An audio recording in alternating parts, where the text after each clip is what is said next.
Hello students, I am Jaya ma'am and today we are going to read Judith Wright's famous poem The Hunting Snake. Let's recite the poem first.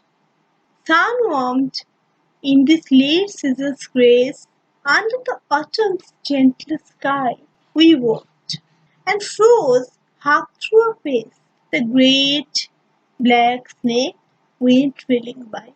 Head down, tongue flickering on the trail, he twisted through the parting grass. Sun glazed his curve of diamond scale, and he lost breath to see him pass. What track he followed! What small food fled living from his fire's intent! We scarcely thought. Still, as we stood, our eyes went with him as he went. Cold, dark, and splendid, he was gone. Into the grass that hid his prey, we took a deeper breath of day, looked at each other, and went on. Students, now it is time to know about the poet. Judith Wright was an Australian poet. She was born in Armidale, New South Wales.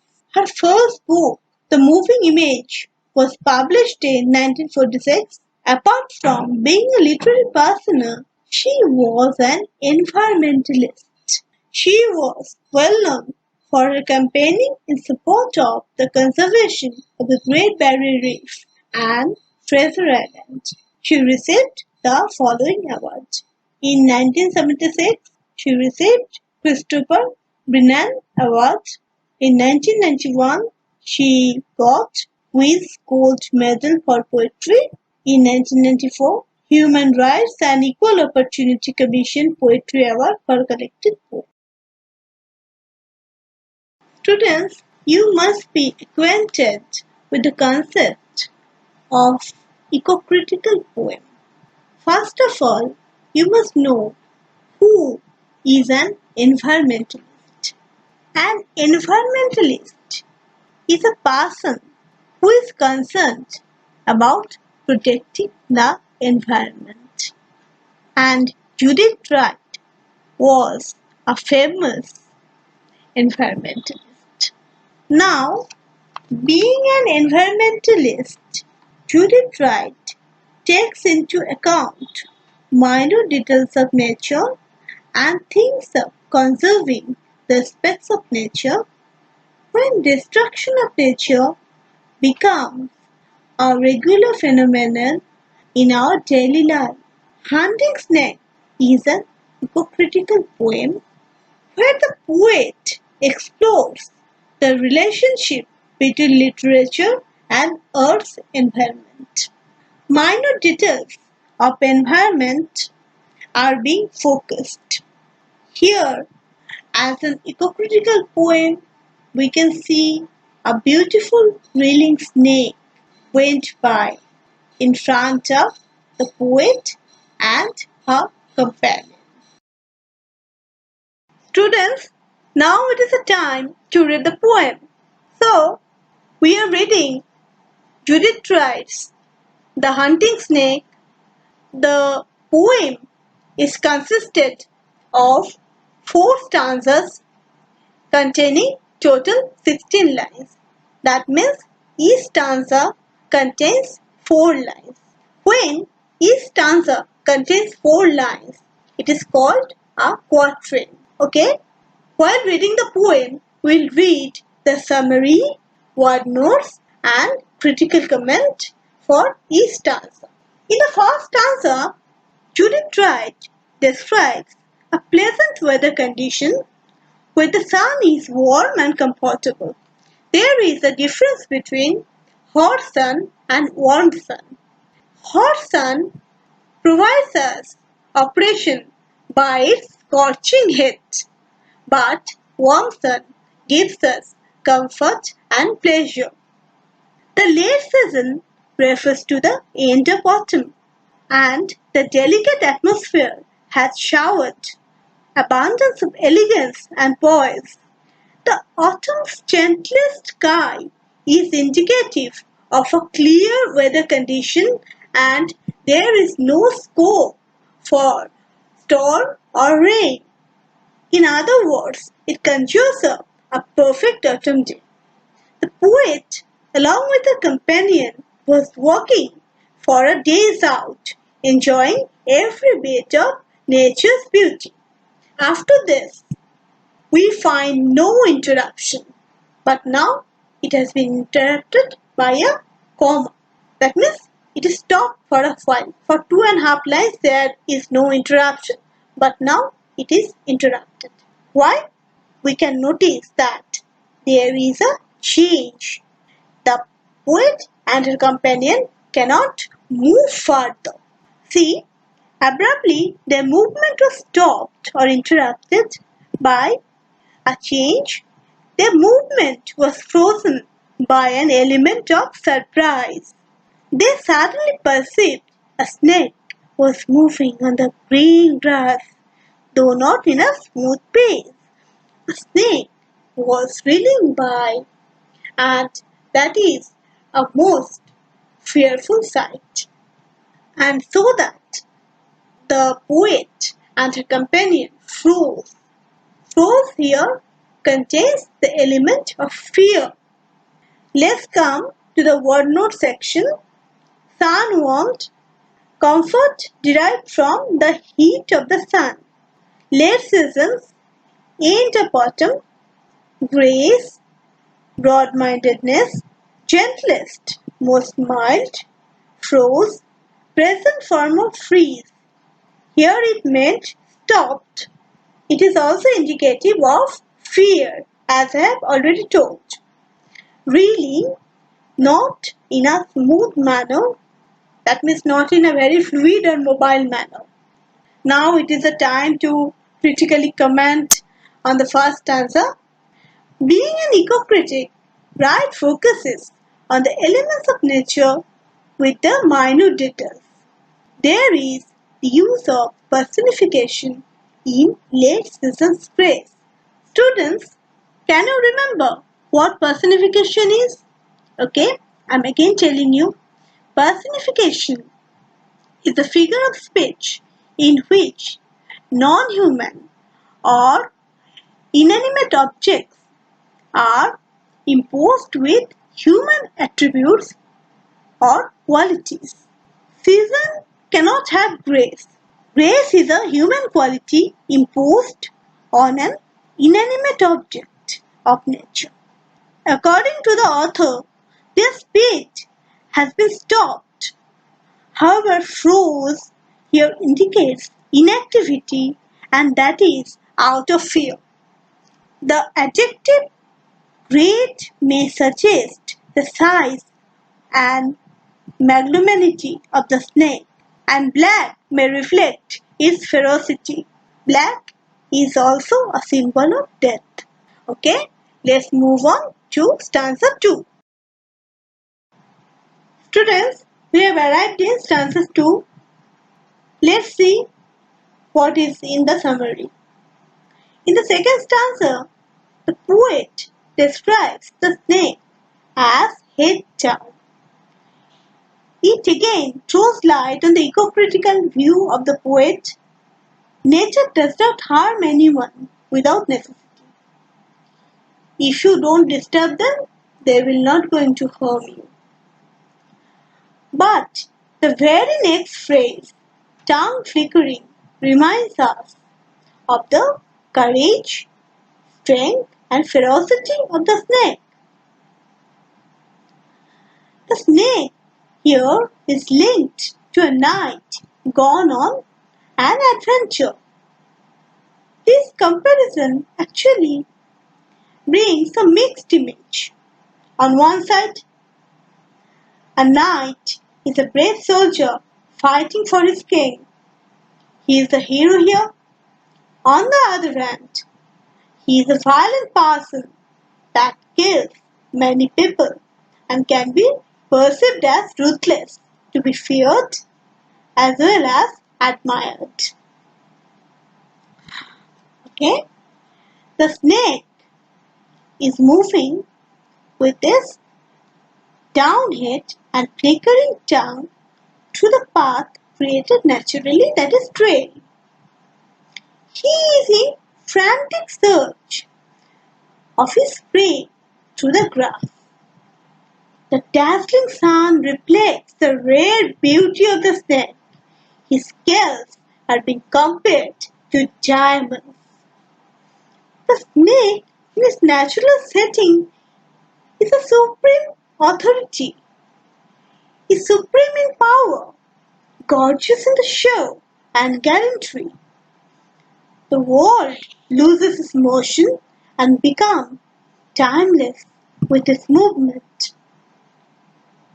The poet, along with the companion, lost their breath in admiration in visualizing such a majestic sight. Now, let us come to the word notes portion. Flicker, oscillation, wasted, search.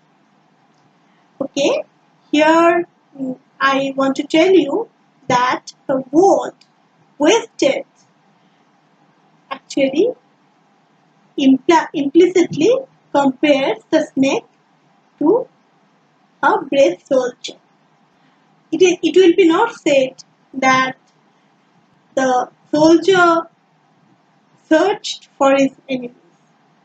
Rather, it will be said the soldier waited for his enemies.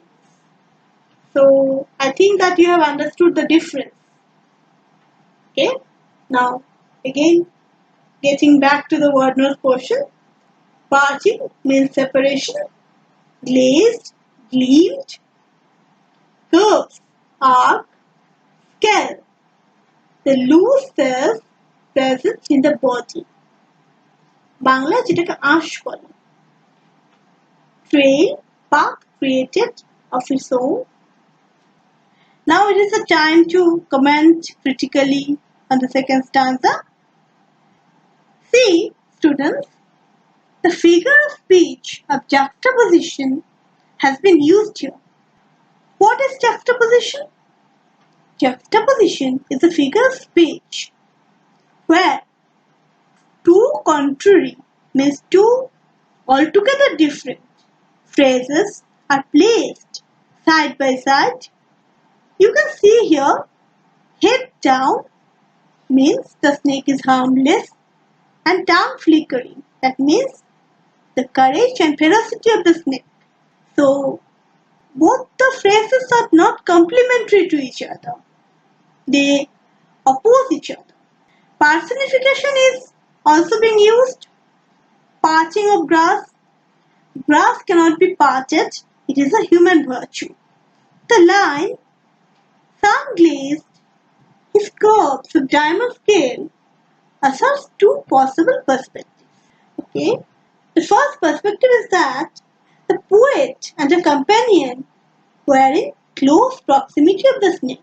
Otherwise, it is impossible to see the shape of the scale of the snake. The second perspective is like that the scale of the snake were dazzling, that means glittering. They were compared to precious diamonds, suggesting the vitality of the value of snake in that forest. Again, you see, I've discussed it. He cannot be used in case of reptiles. Special importance has been attached to the snake. He is compared to a chivalrous soldier, indicated by the word wasted. Okay, now we'll go to the third stanza.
We have arrived in stanza 3, arrested by the majestic vision of the movement of the snake.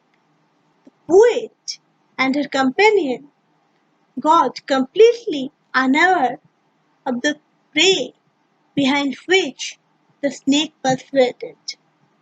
They were not aware also of the path he followed or the size of the prey. But with vigor, poet describes the fierce intent or the savagery of the snake to hold his prey. Here the snake is not considered as demonic, as an ego-critic. Wright does not consider it as an evil. Rather, he asserts that the relationship between predator and prey is a natural phenomenon. মানে খাদ্য খাদকের সম্পর্কটা খুব স্বাভাবিক, সেটাই বলছেন আর কি. And here it is established strongly. Now let's come to the word notes part. Track, path, created naturally, fires, powerful, intent, bent of mind, scarcely, rarely. Critical comment. The author does not choose to be completely explicit, and instead of saying the snake's intent is to kill, উনি কিন্তু একবারও বলছেন না স্নেকের যে অভিসন্ধি সেটা খুন করা বা মারা. Rather she states fire's intent. একটা বন্যতা দেখিয়েছে এখানে, বন্যতার কথা বলেছে. This makes her image of snakeless savage. It just shows its power in spite of depicting it as a monster. যেটা বললাম, demonic force হিসেবে স্নেকটাকে এখানে প্রেজেন্ট করা হয়নি. Rather, the relationship between the predator and the prey is quite natural. The repetition of went in one verse shows that author has difficulty in formulating words. Generally, একটা লাইনে দুবার went এটা পোয়েমের ক্ষেত্রে ব্যবহার হয় না. এটার মাধ্যমে বোঝা যাচ্ছে যে পোয়েট কথা হারিয়ে ফেলেছে, ওয়ার্ড খুঁজে পাচ্ছেন. As she was so much mesmerized by the beauty of the actually it is a combination of beauty and fear. We have reached the last stanza. In the last and concluding stanza, the receding snake is seen. Poet uses three adjectives: cold, dark, and splendid. Cold is his blood as well as our fear. Dark is his color as our vision. Splendid is his glamorous show as well as our natural bond. After the snake god disappeared before the prey, the poet and her companion took a deep breath, gazed at each other, and ultimately went away. So, why they should take a deep breath? There may be two perspectives. What are they? Perspective number 1, they are relieved as the snake has gone. Perspective number 2, they will never ever see the snake. And looked at each other. Why they looked at each other? Because they had a realization. The snake's focus is on the prey. He has no intention to harm the human. So, from the view of an eco-critic, here the poet emphasizes on the harmlessness of nature. As human is not going to disturb nature, nature will do no harm to him. There are only two word notes: splendid, beautiful, heat, past form of height. Critical comment. The figure of speech of juxtaposition is again observed. Side by side, negative and positive adjectives rest upon. Cold, dark are the adjectives of fear and death. But splendid is a positive adjective. There is an explanation behind it. Being an eco-critic, the poet intends to express that nature is beautiful when not intervened by human interference. The deep breath by the poet and a companion may signify two possible aspects. As I have told you, by passing the snake, they felt relieved. The second perspective is that they might not see such a beauty for a second time. Okay? I think that you have understood the poem. In case of any query, you may contact me through WhatsApp or through call. Thank you very much.